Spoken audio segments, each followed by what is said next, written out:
Bună, dragii mei! Bine ați venit la previziunile pentru energia lunii decembrie. Acestea se aplică pentru toți cei care au ascendentul, soarele și luna în Capricorn.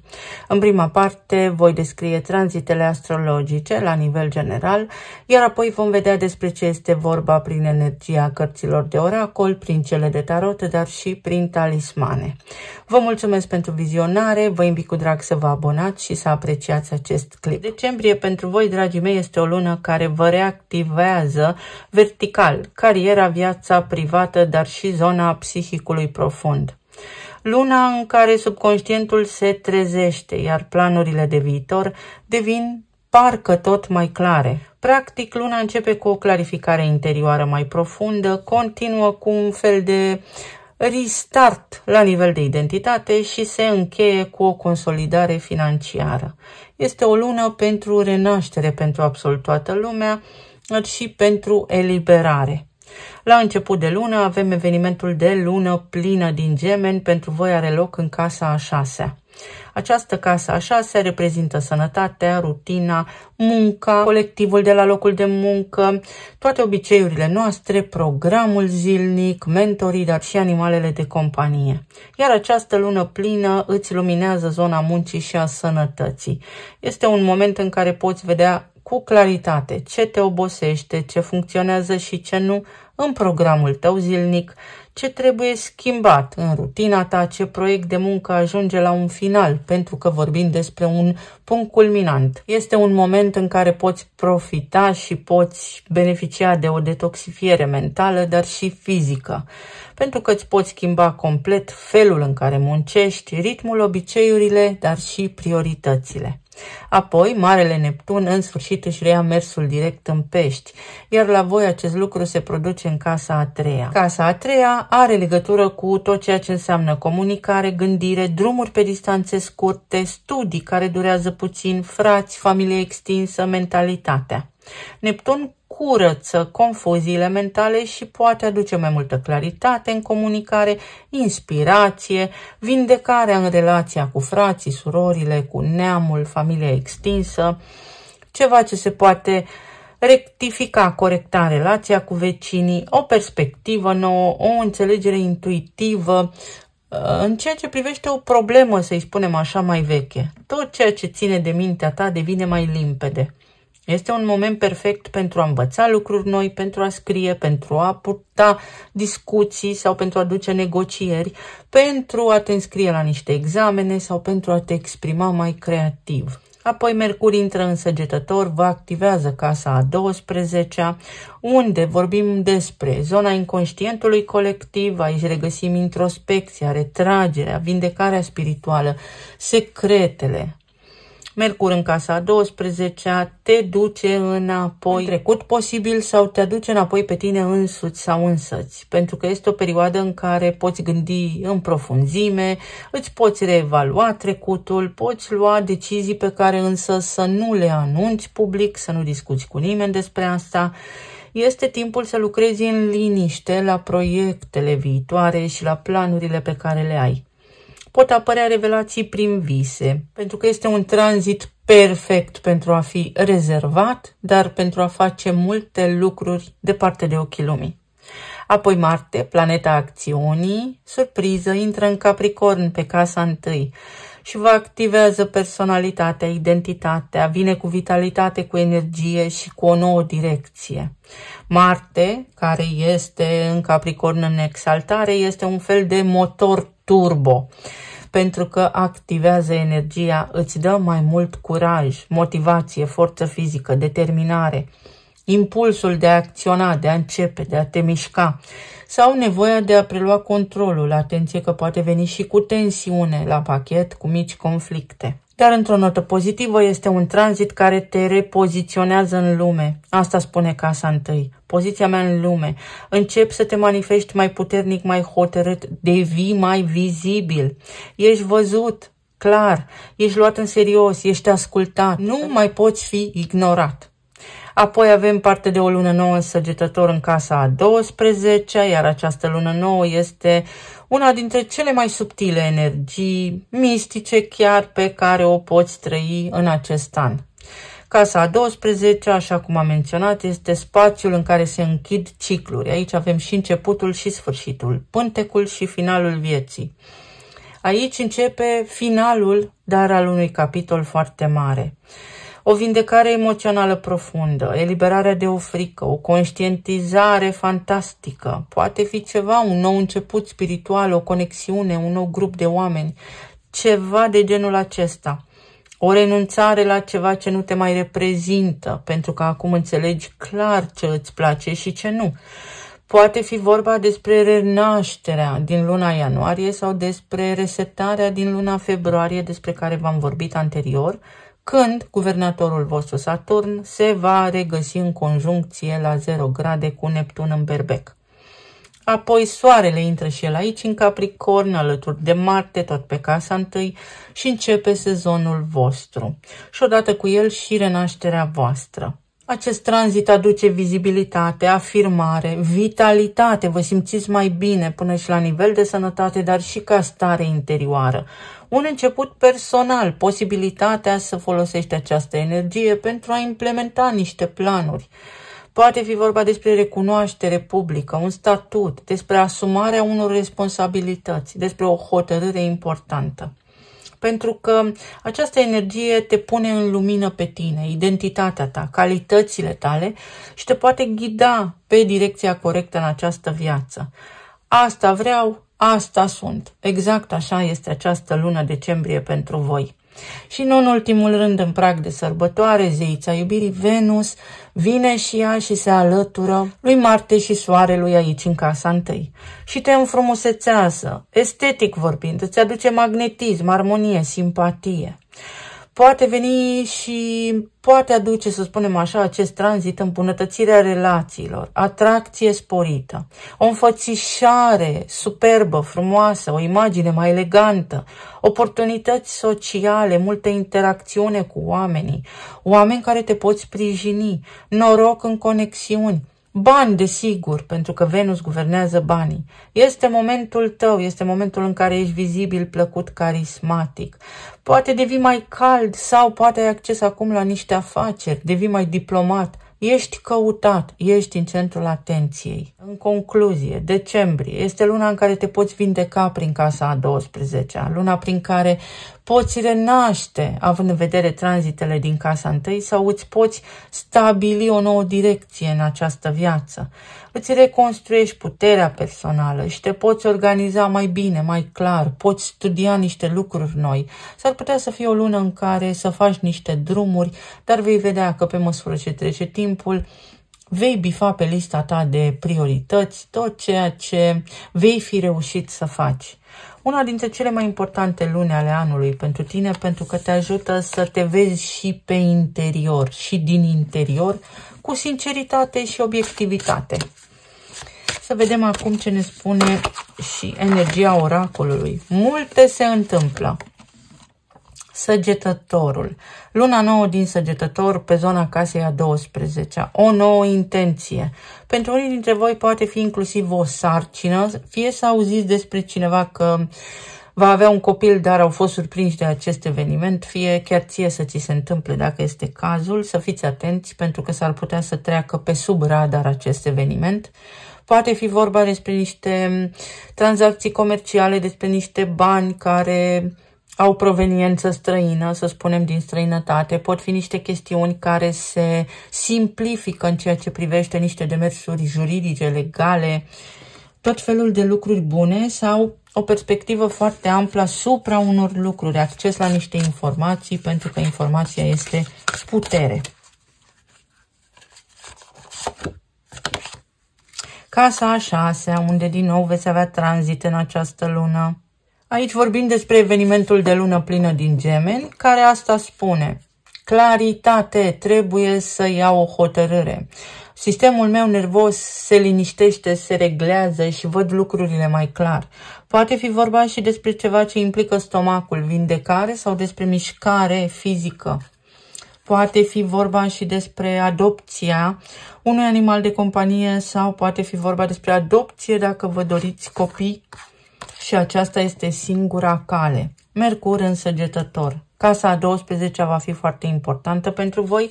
Asta înseamnă în felul următor: să vă feriți de stres, să vă feriți de discuții inutile pentru că pierdeți energie în zadar, să vă odihniți foarte mult și să stați așa, voi cu voi la o masă. Poate vă puneți o oglindă în față și să vă spuneți tot ce aveți pe suflet, voi, vouă. Să vorbiți cu voi și să aveți grijă la ce discurs interior aveți, pentru că aveți putere mare de manifestare. Dar ni se întâmplă ceea ce gândim, nu neapărat ceea ce dorim. Toleranță. O lună în care fie nu mai este nevoie să tolerezi tu mediul tău exterior, acolo unde poate anterior nu ai știut să spui nu, pentru că aveți pești în casa comunicării, fie să fiți mai blânzi cu voi, pentru că nu puteți face totul deodată și riscați să vă epuizați mental. De asemenea, se poate schimba ceva în rutina voastră, să schimbați, să fie nevoie să deviați de la plan, să schimbați traseul pentru că se întâmplă ceva pe drum, se reconstruiește un drum, ceva de genul acesta. Un drum se închide pentru că altă rută este mai bună și vă oferă mai multă siguranță vouă în acest moment. Direcția în această viață. Să vedem. Relații, plan financiar, material și emoțional. Pentru Capricorn, decembrie. Energia Capricornului este tradițională, este serioasă și este matură. Și în această lună veți fi fie înconjurați de oameni care sunt așa, fie voi veți fi așa și implicit, prin energie, prin puterea exemplului, veți atrage sau veți impune subtil celor din jurul vostru să fie și ei la fel. La nivel emoțional, pe zona de relații, avem înalta preoteasă, 4 de cupe, 2 de cupe și eremitul.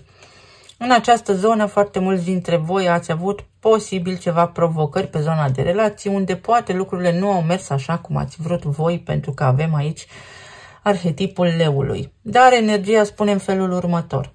Ai două alegeri la dispoziție. Tu în forul tău răuntric știi că această conexiune este bună pentru tine, doar că nu se desfășoară lucrurile cu viteza luminii cum poate ție așa îți place.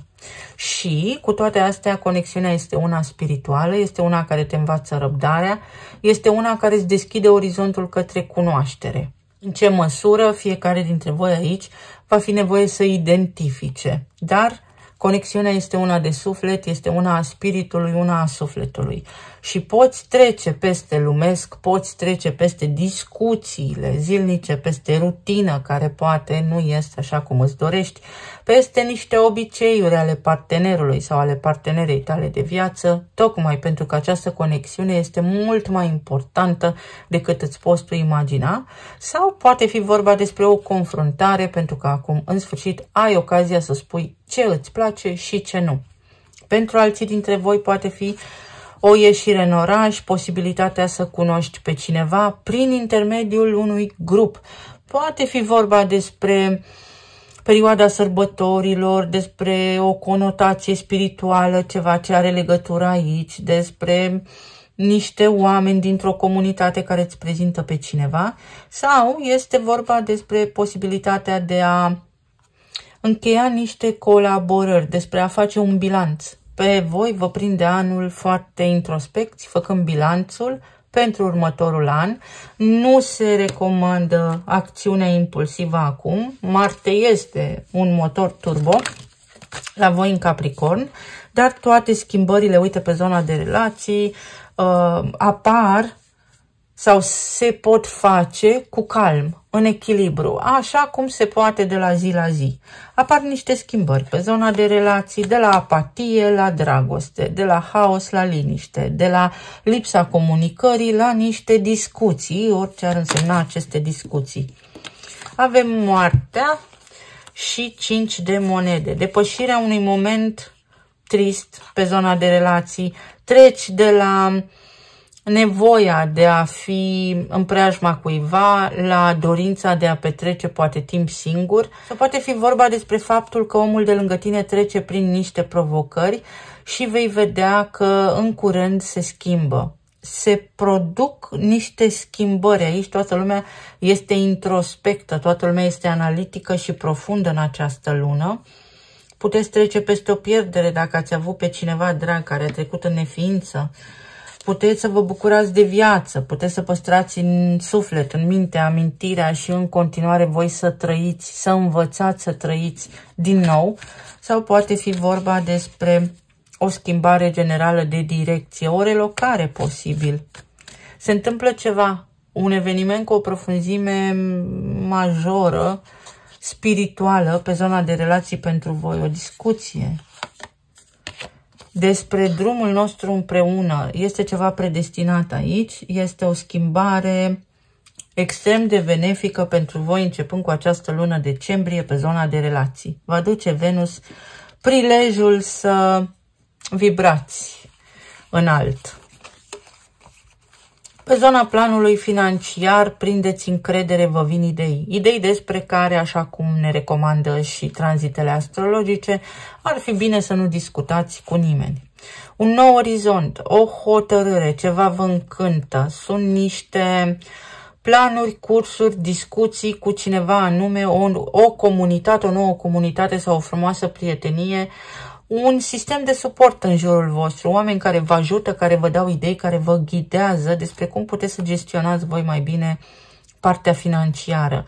Pe de altă parte, unii dintre voi puteți primi niște prime bonusuri, cadouri din partea șefilor sau din partea unor oameni care își permit să o facă. Sunt oameni influenți, oameni cu putere. De asemenea, puteți cunoaște așa oameni pe parcursul acestei luni, oameni care pur și simplu vă deschid prin energia lor noi oportunități în această viață. Este o lună în care puteți să vă faceți planuri foarte clare pentru anul ce urmează, când, așa cum am menționat, guvernatorul vostru Saturn, care este o planetă transpersonală, de generație, cu greutate, va face acea conjuncție cu Neptun și va trasa o nouă direcție. Poate unii dintre voi vă gândiți la o schimbare de loc de muncă sau poate fi vorba aici despre, uite, fix 3 de monede, locul de muncă l-avem aici, și temperanța. Poate fi vorba despre o schimbare, o promovare, un nou titlu, un nou statut. Din nou pajul de cupe. Un eveniment fericit. Niște planuri care chiar pot da roade. 5 de cupe. Despre un an pe care l-ați muncit cu greu, dar care vă aduce rezultate. 5 și 5. Casa a 5-a a leului, numărul 19. Din data de 19 veți fi foarte puternici. Înainte de intrarea soarelui în Capricorn, vă veți simți foarte puternici, apoi intră și Venus în Capricorn și chiar vă aranjați, vă simțiți stăpâni pe niște situații sau vă puteți lua liber. Poate fi vorba și despre posibilitatea de achitare a unor datorii sau despre împăcarea cu familia, ori cu cineva mai mic ca voi, indiferent ce raport de prietenie sau ce relație aveți cu această persoană. Sau poate fi vorba despre faptul că ai voștri copii au parte de un triumf, câștigă niște bani, ies din niște provocări, se întâmplă ceva și se armonizează energia și pentru voi și pentru familia voastră.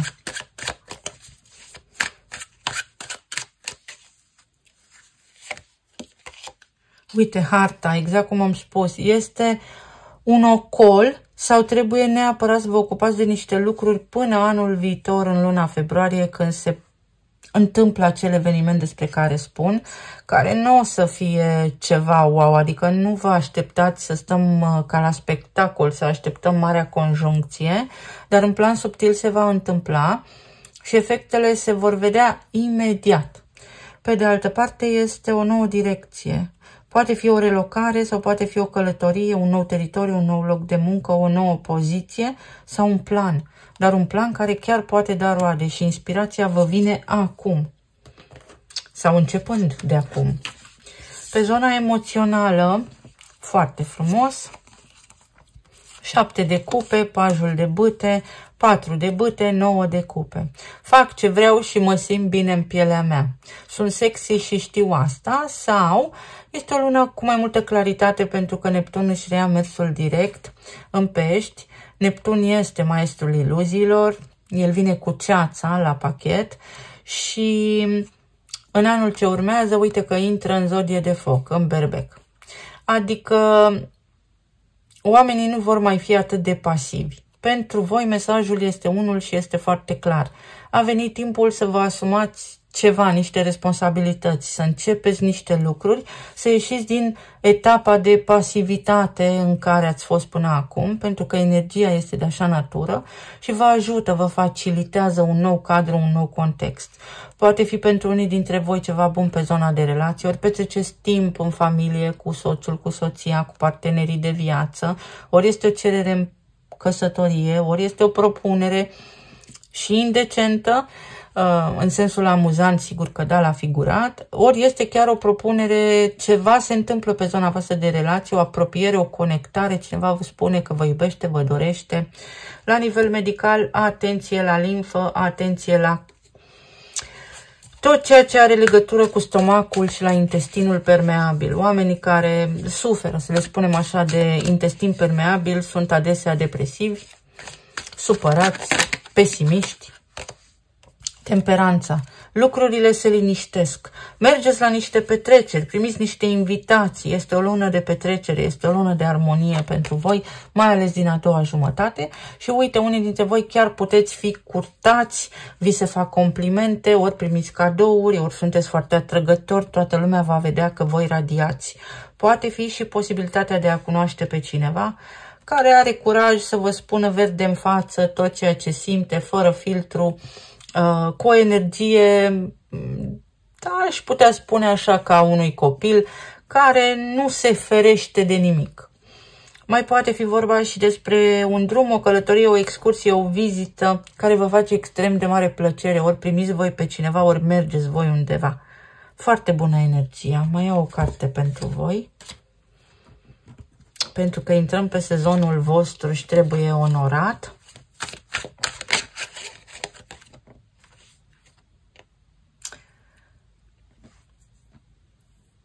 Un semn bun. Practic, voi sunteți puși ca arhetip în fața unei alegeri, pentru că Saturn va face acea mare schimbare. Ori mergeți cu calm înainte și alegeți partea plină a paharului, ori pentru încă o lungă perioadă de acum înainte veți mai căra după voi bagaje grele. Ideea este că vina, regretul și rușinea vă împiedică pe voi să fiți cine vreți să fiți iubiți sau să fiți acolo unde vă doriți să fiți. Curaj sau control?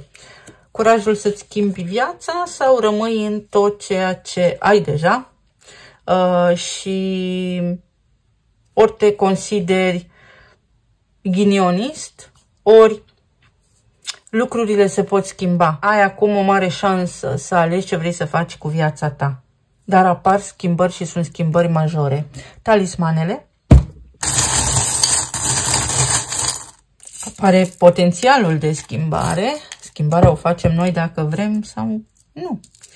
Atenție la coloana vertebrală sau ai o mare responsabilitate, ți se schimbă responsabilitatea, este ceva în plus, dar ceva care îți place. Uite, norocul. Norocul de a fi promovat, norocul de a organiza un eveniment sau este ceva bun pentru tine. Coloana vertebrală înseamnă și Kundalini, trezire spirituală. Sau norocul de a nu te mai ocupa de anumite lucruri. Poți delega ceva. Ai mâna câștigătoare, ai o lună bună. Aveți o lună bună, dragii mei, o lună în care lucrurile se întâmplă cu sens în viața voastră și este o lună în care vă puteți elibera de niște provocări. Cineva se poate mișca, cineva, uite, vă poate reda sub o formă sau alta libertatea, nu vă mai simțiți atât de stresați, de împovărați, de griji, de provocări. Un bilanț, o concluzie matură, înțeleaptă, o concluzie fără vină, rușine și regret. Poate fi vorba despre cineva care până acum s-a abținut să vă spună anumite lucruri sau pur și simplu nu știe să comunice, o persoană mai închisă, o persoană mai serioasă, mai temătoare, care acum dintr-o dată vă spune și vouă și lumii întregi ce simte pentru voi.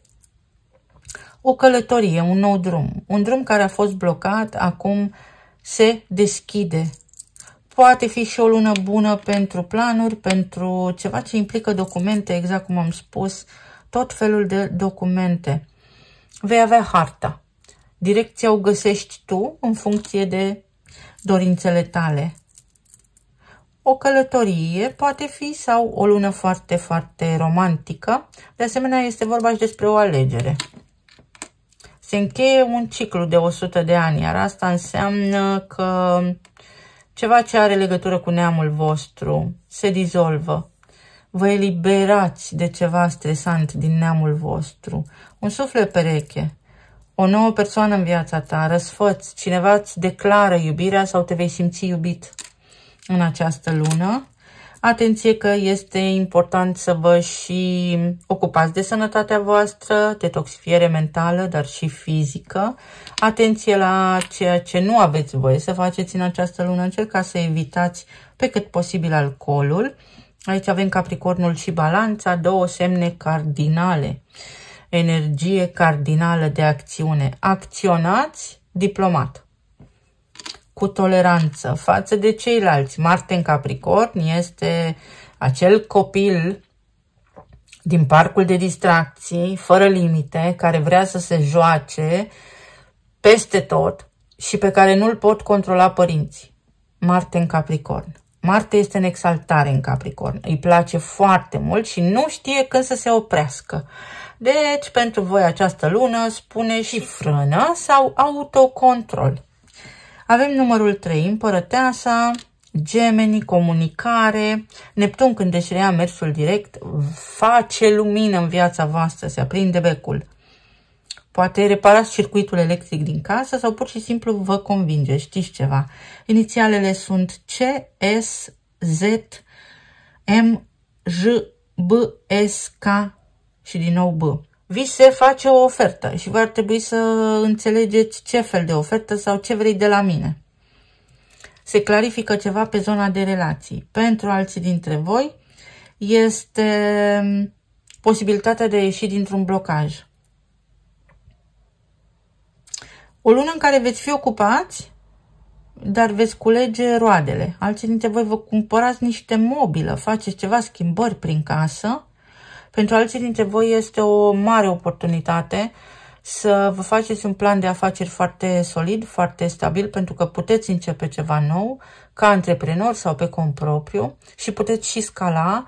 Poate fi o idee care trece dincolo de granițe, niște tranzacții comerciale sau o vânzare-cumpărare pentru unii dintre voi, indiferent ce cumpărați sau ce vindeți, ceva de preț. Primiți ceva de preț, poate nu neapărat scump, dar pentru voi are valoare sentimentală. Intrați în rezonanță cu cineva, în armonie cu cineva, vă vedeți mai des, vă apropiați, petreceți timp de calitate împreună. Este o lună cu iubire, o lună cu, uite, cu sărutări, cu îmbrățișări, cu veselie, cu petreceri, foarte frumos. Vă prinde ziua voastră de naștere pe aceia care aveți soarele în Capricorn, vesel, bine dispuși. Eu vă doresc să aveți o lună decembrie așa cum vă doriți și voi, să fiți bine, sănătoși și iubiți, oriunde sunteți în această lume, să petreceți cu bucurie și să ne auzim cu bine și data viitoare. Pa, pa!